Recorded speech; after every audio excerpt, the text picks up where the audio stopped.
Jaundice అండి. దీనివల్ల jaundice కొంతమందికి ఒక్కొక్కలా ఉంటుంది. కొంతమందికి తగ్గిపోతుంది. కొంతమందికి ఏంటంటే అది చనిపోయే వరకు వెళ్తుంది. అసలు జాండీస్ అంత సివియర్ గా ఎందుకు వస్తుంది? సో స్టార్టింగ్ లో వచ్చినప్పుడు ఎలా గుర్తించాలి? జాండీస్ లో చాలా రకాల జాండీస్లు ఉన్నాయి.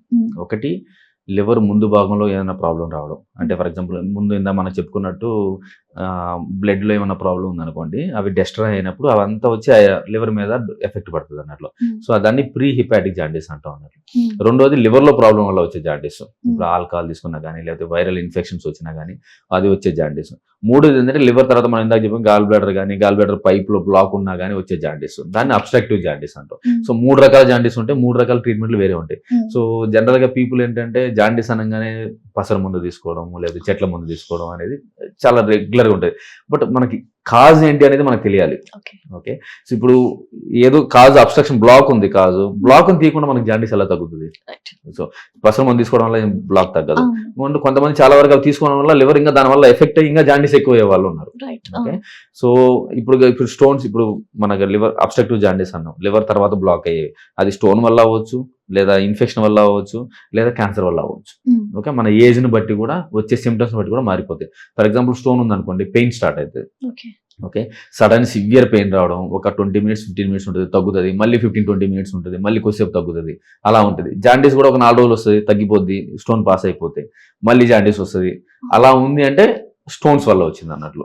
ఓకే, సో దాన్ని మనం ఎండోస్కోపీ చేసి స్టోన్ తీసేసి స్టంట్ వేసి గాల్ బ్లాడర్ ఆపరేషన్ చేస్తాం. అలాగే సెకండ్ ఏంటి అంటే క్యాన్సర్ వల్ల వచ్చేది, యూజువల్ గా 50 years అబౌవ్ ఉండే వాళ్ళకి. సో అలా వచ్చిన వాళ్ళకి ఏంటంటే మనం ఎండోస్కోపీ చేసి అక్కడైతే గడ్డ ఉందో దానికి చిన్న బయాప్సీ తీసుకొని, ఆ బయాప్సీని టెస్ట్ పంపించి ప్రూఫ్ చేసుకొని, దాని తర్వాత సేమ్ ఇందాక చెప్పినట్టు సిటీ స్కాన్, మొత్తం బాడీ స్కాన్ చేసుకొని దానికి పెద్ద సర్జరీ చేయాల్సి వస్తుంది. అంటే ఏ భాగంలో ఉందని దాన్ని బట్టి, లివర్ దగ్గర ఉందంటే లివర్ ఆపరేషన్ చేయాలి, కింద ప్యాంక్రియాస్ అని ఉంటుంది అన్నట్లు. అలా ఉంటే విపుల్స్ అని ఇంకో పెద్ద ఆపరేషన్, ఒక 7 hours పడుతుంది ఆపరేషన్. ఓకే, ఆ ఆపరేషన్ చేయాల్సి వస్తుంది అన్నట్లు. ఇంకోటి ఏంటంటే లివర్ లో ప్రాబ్లం ఉండాలి వచ్చేది జాండీస్. దానికి జనరల్ గా ఏంటంటే వైరల్ ఇన్ఫెక్షన్స్ వల్ల వస్తాయి, హెపటైటిస్ ఇన్ఫెక్షన్ వల్ల వస్తుంది అన్నట్లు. సో దానికి మనం treatment, medical management most of the times ఉంటుంది. ఓకే, సో ఇంకొకటి సేమ్ లివర్ కన్నా ముందు భాగంలో వచ్చే జాండీస్ అంటే బ్లడ్ సంబంధించిన ప్రాబ్లమ్స్ ఉండదు, దానికి బ్లడ్ సంబంధించిన హైడ్రాక్సీరియా అట్లా మెడికల్ ట్రీట్మెంట్ ఉంటుంది. అటు మెడికల్ ట్రీట్మెంట్ అనేది తీసుకోవాల్సి వస్తుంది. రైట్, చిన్న పిల్లల్లో చాలా మందికి జాండీస్ చూస్తూ ఉంటాయి. ఈవెన్ పుట్టిన పిల్లలకు కూడా కొంతమందికి జాండీస్ ఉంటుంది. సో దానికి ఏమైనా డిఫరెన్స్ ఉంటుందా? అంటే చిన్న అప్పుడే పుట్టిన పిల్లలు అంటే ఒక రోజు 2 రోజుల్లో జాండీస్ వచ్చే వాళ్ళు ఉంటారు. కొంతమందికి ఏంటంటే ఫిజియలాజికల్ జాండీస్ అంటాం, అంటే day 3 నుంచి day 14 వరకు జాండీస్ వచ్చే అవకాశం ఉంటుంది. అదే అందరికి నార్మల్ గానే ఉంటుంది.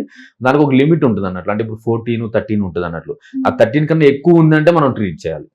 ఓకే, 13 కన్నా తక్కువ ఉందంటే ఏంటంటే లివర్ అప్పుడప్పుడు మెచ్యూర్ అవుతుంది కాబట్టి జాండీస్ పెరిగే అవకాశం ఉండొచ్చు.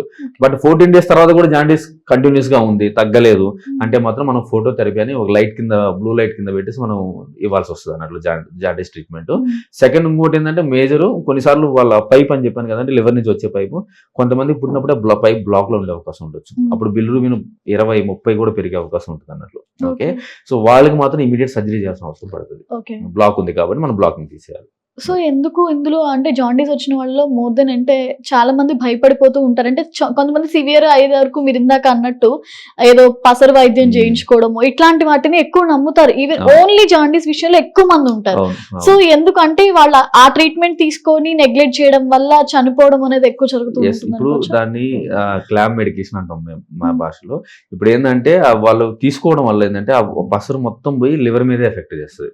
ఓకే, సో లివర్ ఇప్పుడు మామూలుగా ఇప్పుడు మీకు జాండీస్ వచ్చినా, మాకు జాండీస్ వచ్చినా కానీ మనకి ఏంటంటే ఇది తగ్గిపోవడానికి యూజువల్ గా 7 to 10 days లో తగ్గిపోద్ది. ఓకే, లివర్ వల్ల ప్రాబ్లం అంటే ఇప్పుడు ఈ ఎక్స్ట్రాగా మనం బర్డన్ వేసినాం, ఈ పసరు మందు, ఆగమందు తీసుకోవడం వల్ల ఆ లివర్ పనిచేయడానికి 3 to 6 months పడుతుంది. అనవసరంగా మనం దాన్ని ఇంకా ఎక్కువ డ్యామేజ్ చేస్తున్నాం అన్నట్లు. సో అన్నెసెసరీగా మనం ఐసీయూలో ఉంచాలి, దానికోసం లివర్ రక్తం గడ్డగడ్డే శాతం అది తగ్గిపోద్ది అన్నట్లు. ఇప్పుడు జాండీస్ ఎక్కువైపోద్ది, ఆకలి తినలేరు, ప్లస్ బీపీ సరిగా మెయింటైన్ కాదు, అన్నెసెసరీగా ఐసీయూలో ఎక్కువ రోజులు ఉంచాల్సి వస్తుంది అన్నట్టు. సో బెటర్ టు అవాయిడ్ ఇట్లాంటివి అన్నట్లు. సో కానీ ఎందుకు అటువైపు అంటే జనాలకి నమ్మకం ఎక్కువ ఉండడానికి మెయిన్ రీజన్ ఏమండొచ్చు? బేసికల్ ఏంటంటే ఎప్పుడైనా మనుషులు అనేది మనం ఈజియెస్ట్ సొల్యూషన్ కోసం వెతుక్కుంటాం. ఓకే, ఇప్పుడు చాలా వాళ్ళకి ఇట్లా తగ్గింది, ఏదో వాడితే కొంతమంది కాళ్ళు వస్తారు చేతి మీద. ఓకే, సో కొంతమంది ఆకుపసర మందు వాడతారు, ఎందుకంటే వాళ్ళకి అలా బిలీఫ్ ఉందండి. కొంతమందికి ఏమో స్టోన్స్, చిన్న స్టోన్స్ ఉండొచ్చు, లేదా వైరల్ హెపటైటిస్ మీకు ఇందాక చెప్పినట్టు లివర్ లో హెపటైటిస్ ఇన్ఫెక్షన్ వల్ల వచ్చి ఉండొచ్చు. అది మీరు కాల్చినా, ఆకుపసర మందు వాడినా, వాడకపోయినా ఏం చేసినా కానీ 7 to 10 days లో తగ్గిపోతుంది. అలా అని చెప్పి అందరికి జాండీస్ తగ్గాలని లేదు కదా, మనకి ఏ కాజ్ వల్ల వచ్చిందనేది చూసుకోవాలి మనం. ఓకే, సో ఇప్పుడు ఫర్ ఎగ్జాంపుల్ స్టోన్ క్యాన్సర్ ఉంది, మీరు పసర మందు అయితే క్యాన్సర్ ఎక్కడి నుంచి తగ్గిపోతుంది? తగ్గదు కదా. సో అంటే ఎందుకు జాండీస్ అనేది కొంతమందికి సివియర్ అవ్వడానికి మెయిన్ రీజన్ ఏంటంటే ఫుడ్, లేకపోతే లైక్ ఆల్కహాల్, లేకపోతే స్మోక్ చేయడం, వీటి వల్ల కూడా ఏమైనా రీజన్స్ ఉండొచ్చా? ఇప్పుడు మీరు చెప్పినట్టు ఇప్పుడు ఆల్కహాల్ తీసుకున్నారు అనుకోండి, కొన్ని రోజులకి ఏమవుతుందంటే హెవీ ఆల్కహాల్ బింజ్ డ్రింకర్స్ అంటాం. సో వాళ్ళు ఏమవుతుందంటే లివర్ ఎక్కువ స్ట్రెస్ గురవుతుంది అన్నట్టు. సో దానివల్ల ఫస్ట్ ఫ్యాటీ లివర్ అని ఫ్యాట్ అంతా పోయి లివర్ లో జమ అవుతా ఉంటుంది. అట్లే కంటిన్యూ చేయడం వల్ల అది సిర్రోసిస్ లోకి మారుతుంది అన్నట్టు. సిర్రోసిస్ అంటే లివర్ గట్టిగా అయిపోద్ది. సో దానివల్ల ఏమవుతుందంటే లివర్ కి రావాల్సిన, ఇప్పుడు మనం ఏదైనా ఫుడ్ తీసుకుంటే ఇంటెస్టైన్ లోంచి న్యూట్రియంట్స్ అన్ని లివర్ లోకి వెళ్తాయి ఫస్ట్. ఓకే, అది లివర్ స్మూత్ గా ఉంటుంది కాబట్టి. ఇప్పుడు ఏంటంటే లివర్ గట్టిగా అయిపోయింది ఆల్కహాల్ తీసుకొని. సో దానివల్ల ఏంటంటే దానికి వెళ్ళే బ్లడ్ సప్లై పోకపోవడం వల్ల ఏమవుతుందంటే దాంట్లో ఆ రక్తనాళంలో ప్రెషర్ ఎక్కువైపోయి మిగతా ఏరియాలకి స్ప్రెడ్ అవుతుంది ఆ బ్లడ్ ఇది. సో దానివల్ల ఏముందంటే స్టమక్ కానీ, మోషన్ వచ్చే ఏరియాకి కానీ, మిగతా ఏరియాలకి రక్తనాళాలు పెద్దగా అయిపోతాయి, ఉబ్బిపోతాయి, వ్యారిసెస్ అంటాం వాటిని. అవి సడన్ గా ఏముందంటే ఆ వెయిన్స్ కి ఏంటంటే రక్తనాళాలకు గోడలు అనేవి పెద్దగా ఉండవు అన్నట్టు. ఏదైనా కొంచెం స్ట్రెస్ అయినా కానీ అవి రప్చర్ అయిపోతాయి. సో అందుకని సడన్ గా బ్లడ్ వామిటింగ్ చేసుకోవడం కానీ, లేదంటే ప్రెషర్ పెరిగిపోయి మామూలుగా ఏంటంటే మన పొట్టలో బాడీలో డైలీ ఒక 100 ml నీరు వస్తుంది అన్నట్లు, అది బాడీ మళ్ళీ తీసేసుకుంటుంది. వీళ్ళు ఏమవుతుందంటే ప్రెషర్ ఎక్కువ ఉండడం వల్ల ఆ బాడీ తీసుకోలేదు. సో దానివల్ల పొట్టలో నీరంతా చేరిపోవడం, అసైటిస్ అంటాం అన్నట్టు, పొట్టంతా ఉబ్బిపోయినట్టు అయిపోవడం, జాండీస్, లివర్ పనిచేయగా సివియర్ జాండీస్ రావడం కానీ, వామిటింగ్ లో బ్లడ్ రావడం కానీ. కొన్నిసార్లు ఏంటంటే ఆ లివర్ పనిచేయట్లేదు, మామూలుగా ఏంటంటే మనం ఏదైనా ఫుడ్ తీసుకున్న మోషన్ వెళ్తుంది కదా, ఆ యూరియా అనేది మనకి బాడీ కన్వర్ట్ అవుతుంది అన్నట్టు. బట్ ఈ లివర్ పనిచేయకపోవడం వల్ల అది కన్వర్ట్ కాలేదు. సో అది మళ్ళీ బ్రెయిన్కి వెళ్ళి హెపాటిక్ ఎన్కెఫాలోపతి అంటాం, అంటే సరిగా మాట్లాడలేకపోవడం, సోయిలోకి పోకపోవడం, ఇవన్నీ ఇబ్బందులు వచ్చే అవకాశాలు ఉంటాయి. వాళ్ళకి ఏంటంటే ఎర్లీగా డయాగ్నోజ్ చేస్తే మనం మెడికల్ మేనేజ్మెంట్ తోటి మనం తగ్గించుకుంటూ రావచ్చు. కొంతమంది అంటే లేట్ స్టేజ్ లో వస్తారు, వాళ్ళకి ఓన్లీ సొల్యూషన్ ఏంటంటే లివర్ మార్పిడి చేయాల్సి వస్తుంది, కాస్ట్లీ ప్రొసీజర్. ఇదే జాండీస్ వాళ్ళకి ఎక్కువ ఫుడ్ రిస్ట్రిక్షన్స్ ఉంటాయి అంటారు. సో ఎలాంటి ఫుడ్ రిస్ట్రిక్షన్స్ ఉంటాయి వాళ్ళకి? మనకి ఏంటంటే జాండీస్ ఏదైనా ఇప్పుడు మన బైల్ అనేది వచ్చిన పసర్ అనేది మనకి మెయిన్ గా దేనికి ఉపయోగపడుతుంది అంటే మన ఆయిలీ ఫుడ్ డైజెషన్ కోసం ఉపయోగపడుతుంది అన్నట్లు.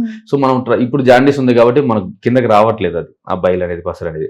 So try to avoid. మనం ఏంటంటే ఈ సాల్ట్ ఫుడ్స్ కానీ, లేకపోతే అవుట్ సైడ్ ఫుడ్ కానీ, లేదంటే మెయిన్ గా ఆయిలీ ఫుడ్స్ అనేది అవాయిడ్ చేయాలి. ఆయిలీ ఫుడ్ తీసుకుంటే కొంచెం ఇప్పుడు స్టోన్స్ ఉంది అనుకోండి, ఆయిలీ ఫుడ్ తీసుకున్నాం అనుకోండి, ఆ స్టోన్ ఆ గాల్ బ్లాడర్ ఏం చేస్తుంది అంటే ప్రెస్ చేస్తుంది అన్నట్లు, పంపించడానికి, మన డైజెషన్ ఉపయోగపడడానికి. బట్ అక్కడ స్టోన్ ఉంది, ప్రెస్ చేస్తుంది, సో సివియర్ పెయిన్ వచ్చే అవకాశం ఉండొచ్చు అన్నట్లు. సో అందుకని మనం ఆయిలీ ఫుడ్ అవాయిడ్ చేయడం అనేది బెటర్ ఆప్షన్. సో ఒక్కసారి డిఫరెన్సెస్ చెప్పమంటే, అంటే చిన్నపిల్లల్లో వచ్చే జాండీస్ కి, పెద్దవాళ్ళలో వచ్చే జాండీస్ కి డిఫరెన్సెస్ చెప్పండి. చిన్న పిల్లల్లో 2 రకాలు. అది ఒకటి బేసికల్లీ మనం లివర్ కన్నా ముందు వచ్చేది అన్కాంజుగేటెడ్ అంటాం, లివర్ తర్వాత వచ్చేది కాంజుగేటెడ్ అంటాం అన్నట్లు.